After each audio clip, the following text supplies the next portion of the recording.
Hey, what's up guys? Christian here for Kriscoart. Today we're talking about documentary filmmaking. Let's focus on the editing and let's explore some tips and some tricks that can elevate your documentary edit.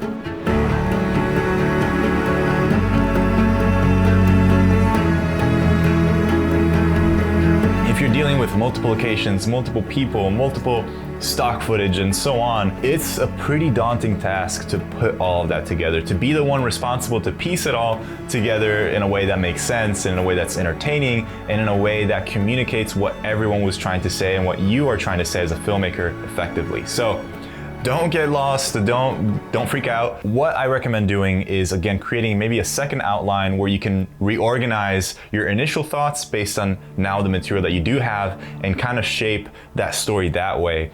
Or you can even write a script, write out some of what the interviews said, because then you can start to kind of make notes and start piecing things together that way, instead of trying to piece that in a more technical way when it comes to being in an editing software. There is no wrong way of doing this. You just essentially have to make sense of what you captured and still make it ring true to what you set out to do. So once you have done that and you are in the editing stage and you're piecing this stuff together, I really recommend to be organized, to make sure that you are, maybe creating multiple sequences. If you're in Premiere, for example, create a sequence for your B-roll, create a sequence for all your interviews, create a sequence for your stock footage or, some of the archive footage that maybe you might have found for your project. All that stuff needs to be organized. Make selections out of the best moments, start cleaning things up, cut down the fat, trim up the interviews, condense them. And then once you have all of these separate groups kind of cleaned up and organized,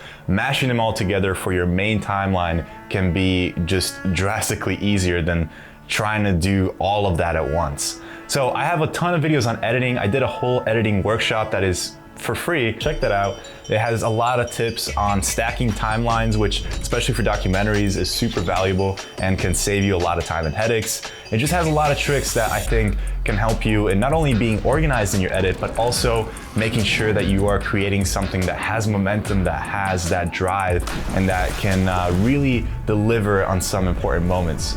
All right, so these are kind of the broad ideas of getting into the edit of a documentary, but I want to show you a little bit more of what I personally did in my timeline and some of the effects that even improved some of the scenes.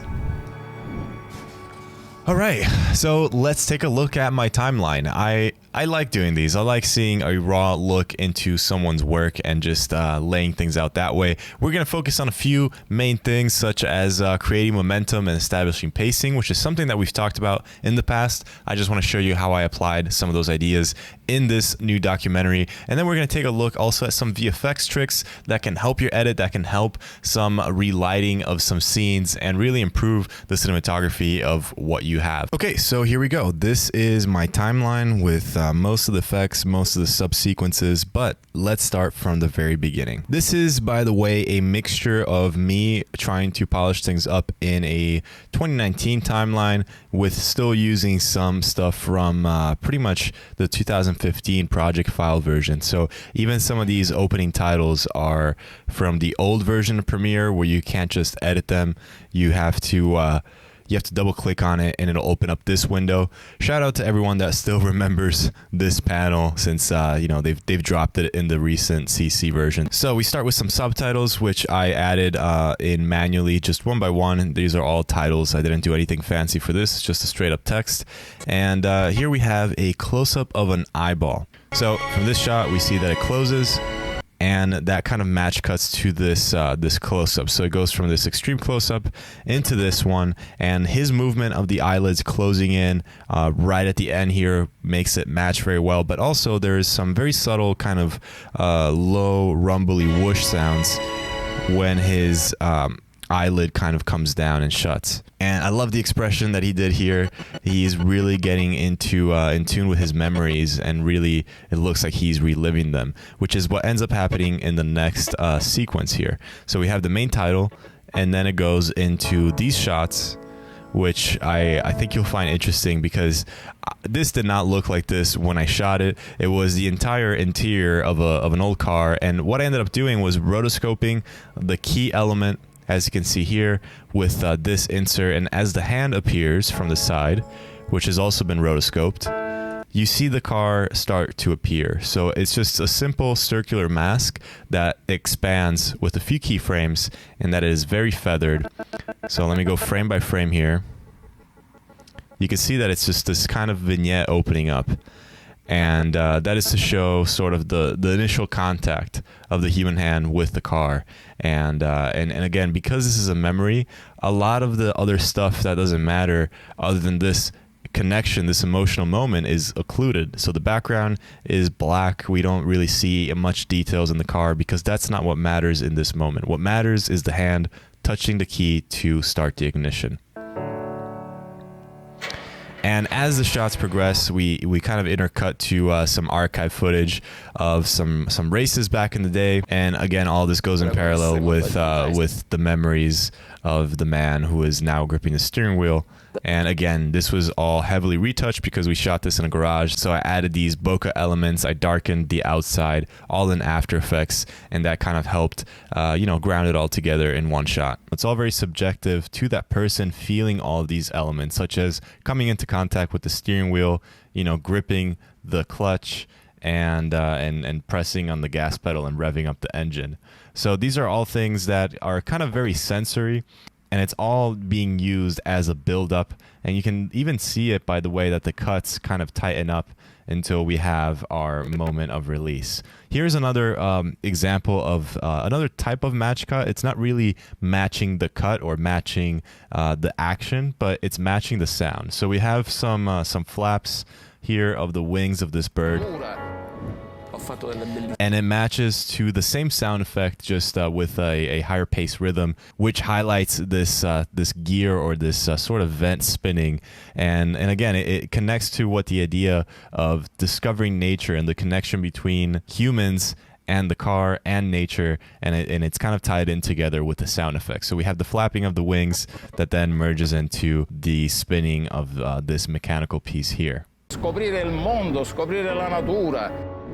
Ho fatto delle bellissime conoscenze, ho vissuto momenti drammatici. Now we're getting more and more detail. We're getting even closer than hands or anything like that. We're going into the individual intricate parts of the engine, and we are hearing all the clicks. We're hearing all the detail very up close. Again, it's kind of to give to the idea of that buildup and it all being very sensory. And then that leads us to this shot right here, which again, this was a lot of heavy After Effects retouching. All I had for this scene was a flashlight app from my old iPhone, and that's it. I had no other lights. Everything else on the outside here is just lit by practicals of this garage, and I just kind of had a little bit of light to give him here in the eyeballs, and everything else was essentially masked out.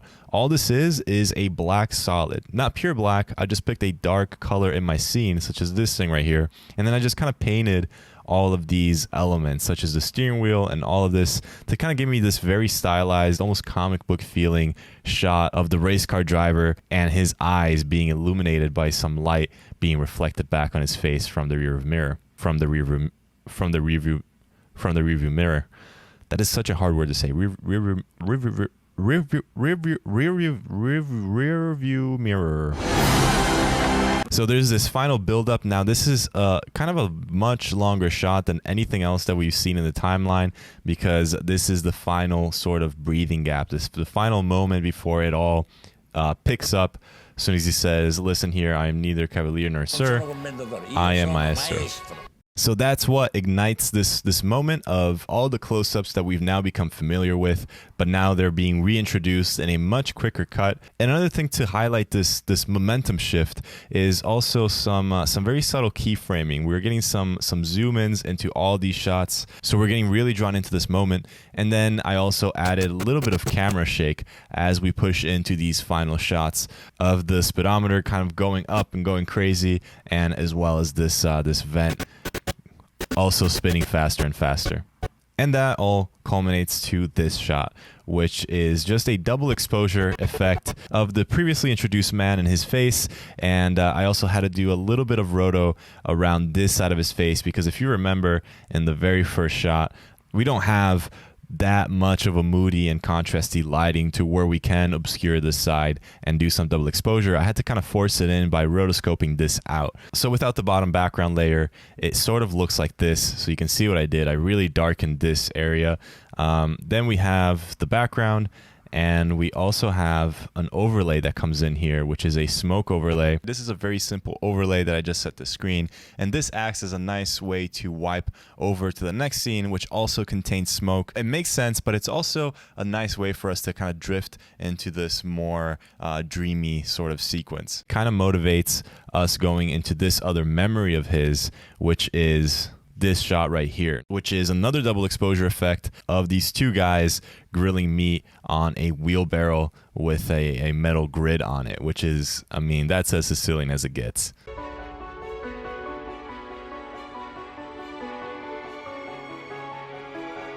Then the smoke continues to rise and it introduces this next shot of the car. Now, to move into this scene and to move out of this double exposure, we wait for the car to actually swerve into the center frame so that it can kind of wipe away the face. So now you can see that with that simple movement, that shift, our attention goes to the car, and after a little bit of a cruise so that we can admire it, we have that same smoke come in from the side, and that wipes us into the next scene.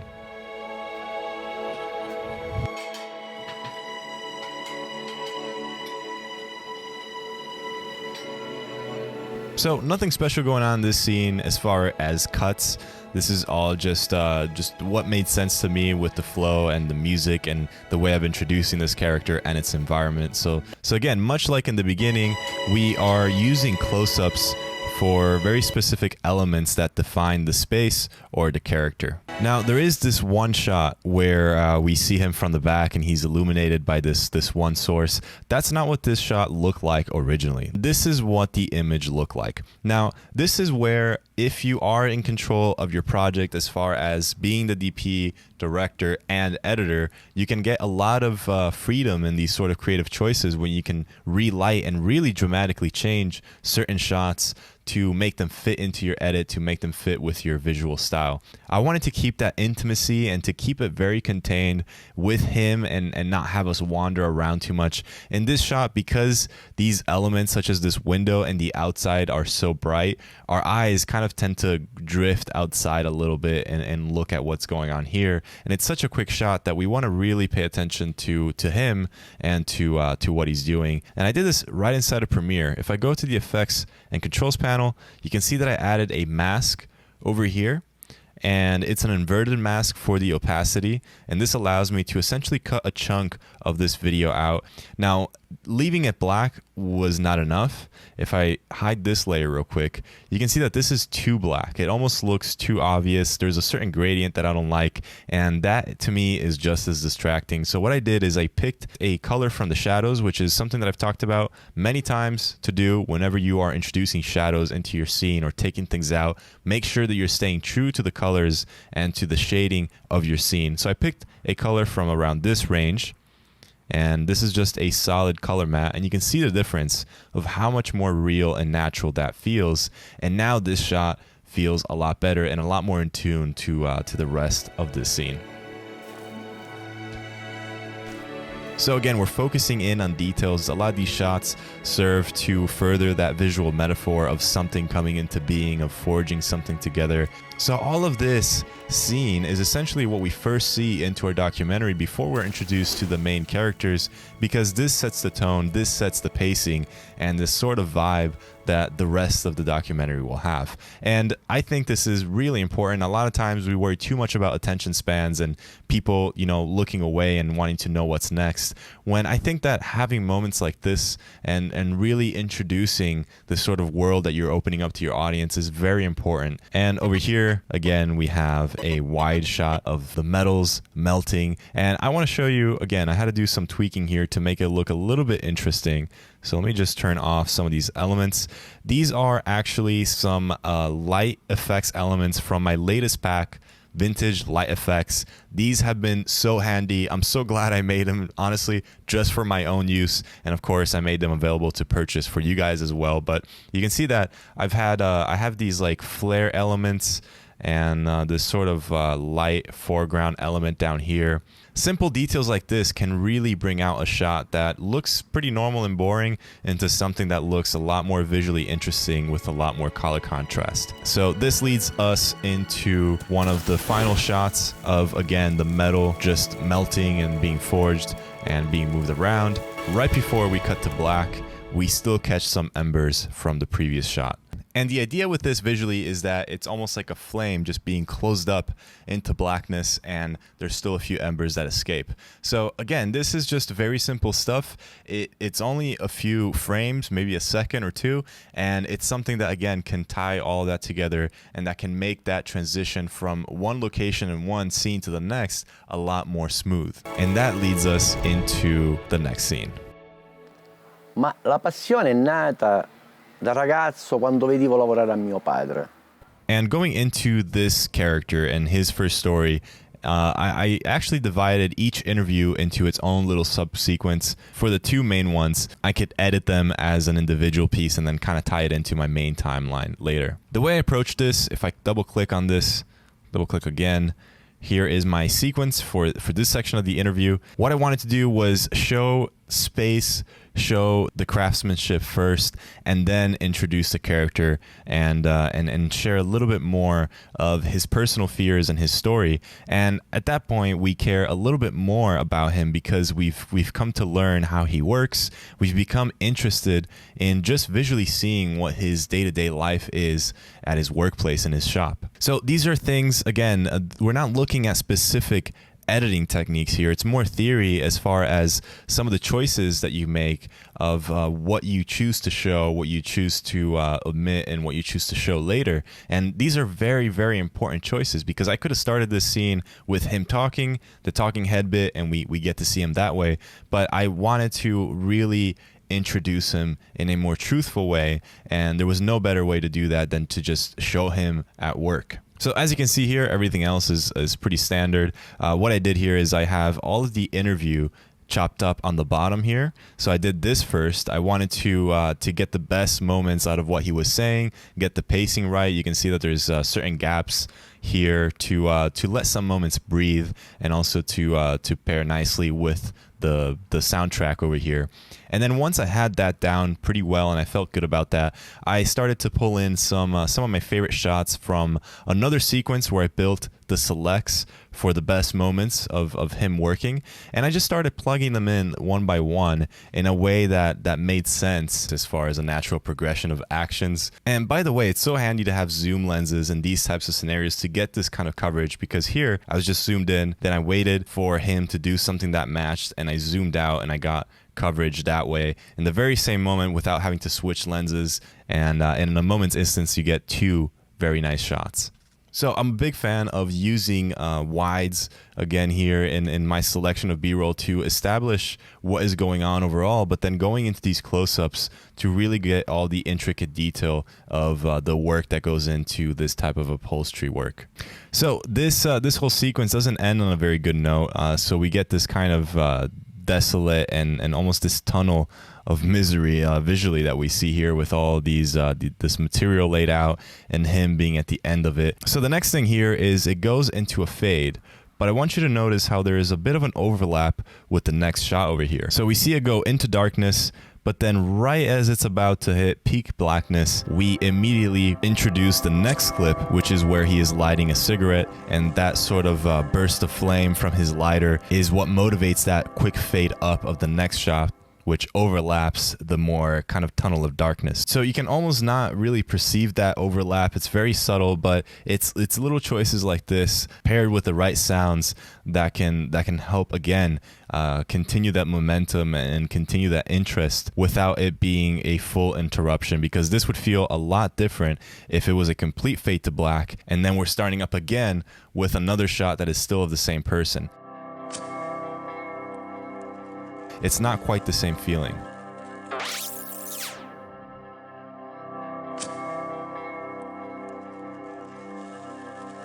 Now, in this next part of the documentary, you can see that it's quite a long chunk compared to everything else. So this is a very important moment. This is a very important interview. But if I double click in here, again, following that same structure of this is my audio, my interview, and everything, all these sort of blue clips is my B-roll. You can see that by comparison to the other stuff, there's not a lot of B-roll that is laid on top of what is being said. And that was a conscious choice because we show him getting into the car. Again, we're introducing and setting the scene in much similar ways like we talked before. But then once we get into the meat of the story, once we establish that the emotional weight, we stay on him. We really want to pay more close attention to his telling of the story and his emotions in his face rather than looking at the car that he's talking about. Because if you saw the documentary, it's not even about the car. The car is just there as a symbol, and it could be really anything. So we don't have to show off a bunch of shots of the whole car and showing off how good it looks or whatever, because it's not about that. It's not about how good the car looks. It's about how good the car looks to him. So the focus is more on our subject and his emotions rather than the actual design of the car, because we don't really care about that. That's why these shots were framed up this way. That's why there aren't any, hero shots of the car, and we barely get to see it. We only see details, and we, for the most part, stay on his face and his hands. And real quick, another cool trick that you might find interesting is I kind of had to fake a wide shot. Because I was really too tight on him for the most part, I wanted to get a little bit of breathing room here for something that wasn't too important that he was saying in a more of a wide shot so that we weren't always close on him. Now, although I didn't have that coverage, I kind of faked it. So let me show you what I mean.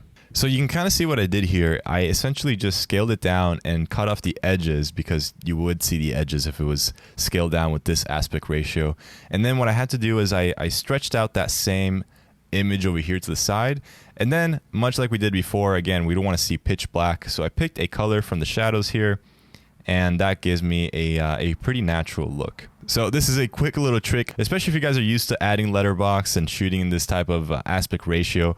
You not only get extra room up and down to reframe your shots, obviously, but you can also do little tricks like this to sneak in some extra coverage that you didn't really have. So we have this moment where he is exiting this underground garage as he is wrapping up his story. And I thought it was nice to kind of pair that up with also him visually leaving the documentary.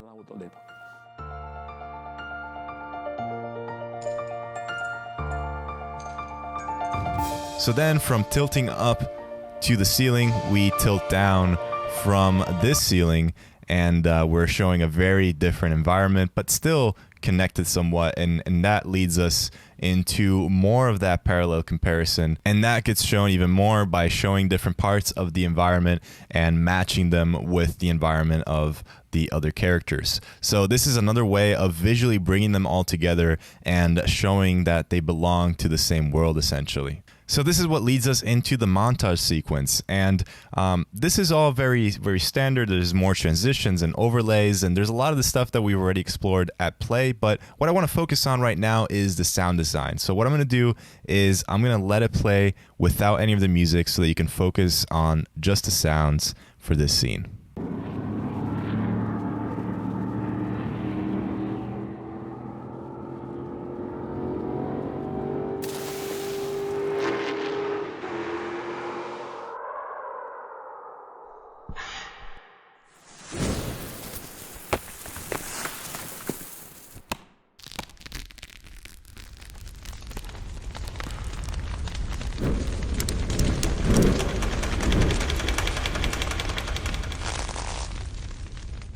I just tried matching up what I was seeing visually to something that would make sense as far as sounds. I definitely recommend some of the past sound videos. I'll link them in the info cards if you want to explore more on sound design and sound. So you're seeing a lot of the sound design work is pretty much being built from scratch. I really like to do this because you have the most flexibility with plugging the sounds, creating the soundscape how you want it, and also you can get a much higher level of detail that you most times can't get on set while you're shooting. And honestly, that's how most Hollywood films do it. They really just focus on the dialogue, and then most other sounds is recreated by Foley artists and post audio houses. So there's always a balance, But obviously with documentaries, I feel like it is to your benefit capturing as many sounds as you can that are real, that are there, and then based on that, you can then build up more of the sound design with other sound elements that can complement the real elements that you captured. But because I was alone for this project, I didn't really get much of an opportunity to capture sounds, didn't have much time or help, so I ended up just getting a lot of sound elements from different sound libraries, which is okay.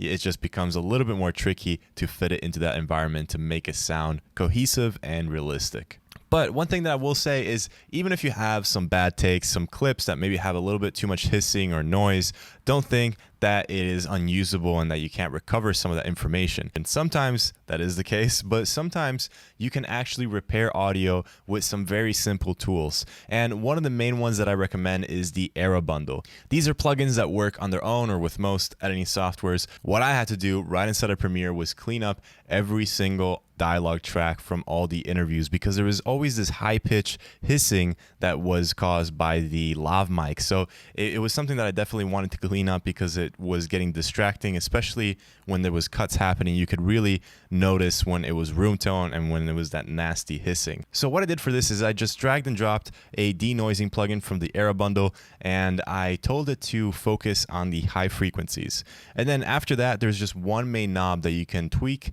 and that is pretty much how the effect will repair your audio. So that's why I love it so much. There are different ways of doing this in Premiere for free, so you don't have to spend money, but honestly, you can't beat having just a one knob solution to a lot of problems that can often be a headache. And honestly, I don't want to spend my time editing by tweaking different settings to repair an audio clip. I would much rather focus on the more creative work that comes with editing. So that's why I really love the Era Bundle. It is very quick and simple to use, and it can keep me going onto the more creative side of my edit. But that was kind of the backbone support of this montage sequence. Having those sounds kind of glue all of that in together really helped a lot. And of course, another way to glue all the sounds together to make them kind of feel like they're in the same space and the same type of dreamy vibe, I made a bunch of nested sequences for different sets of sounds. So maybe sounds that are closer to camera and sounds that are further away from camera. And I just added a very simple studio reverb.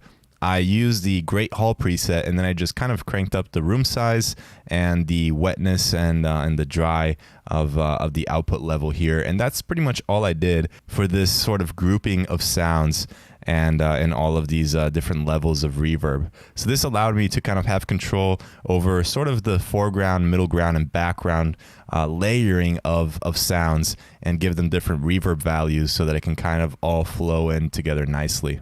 And then we leave this sort of chaotic buildup to a more quiet moment. We quiet things down, and then we let this last bit of the interview here speak, and that's our conclusion. And then after all of that, we fade up one more time to show this man's eyes opening, and this kind of helps the arc from the beginning kind of find its closure in the ending here. And it's almost as if all those values and memories and stories have been filtered through in his mind, and that gives him the correct values, the correct inspiration to pursue his newest project.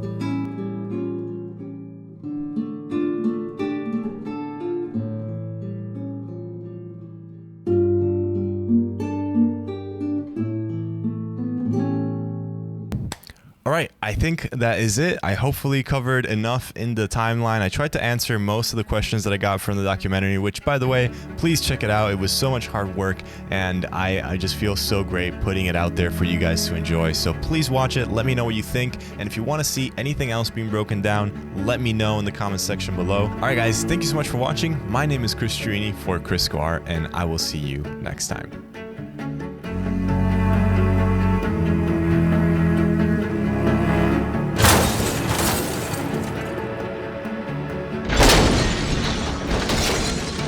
So I did my first successful drop test with the miniature over there. And since I don't own a fancy camera that does high frame rates, I'm using the RX100 Mark IV. Then I brought it into After Effects, which took a ton of compositing. This is the original clip of the car falling in slow-mo.